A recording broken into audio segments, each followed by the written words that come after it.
Class 6 history বিষয়ের প্রথম পর্বের যারা 30 নম্বরের পরীক্ষার জন্য প্রস্তুতি নিচ্ছ তাদের জন্য রায় ও মার্টিন সম্পাদিত প্রশ্নবিচিত্রা থেকে ডায়মন্ড হারবার গার্লস হাই স্কুলের এই কোয়েশ্চেনগুলো খুব গুরুত্বপূর্ণ।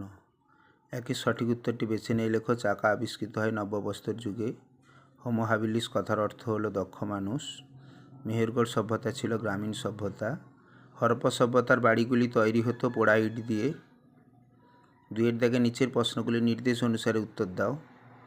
বেমানান শব্দটির তলায় দাগ দাও। তামা, কাঁসা, পাথর, লোহা, পাথর। সত্য মিথ্যা নির্ণয় করো। শহরের উঁচু এলাকাকে বলা হতো সিটাডেল। সত্য।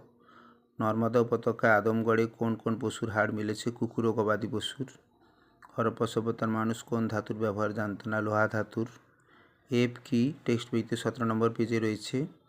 আফ্রিকার ঘন জঙ্গলে লেজবিহীন বড় বড় বানর ঘুরে বেড়াতো, তাদেরকে বলা হতো এপ। হোমোসাপিয়েন্স কারা? বুদ্ধিমান মানুষেরা।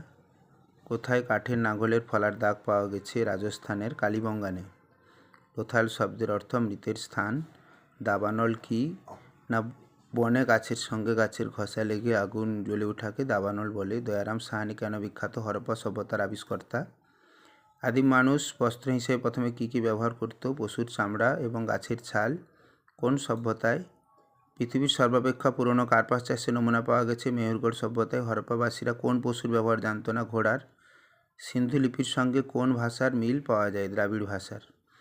এরকম সুন্দর সুন্দর কোশ্চেন অ্যান্সার পেতে অবশ্যই এই চ্যানেলটিকে লাইক, সাবস্ক্রাইব, কমেন্ট এবং শেয়ার করবে। তোমাদের সবাইকে থ্যাংক ইউ।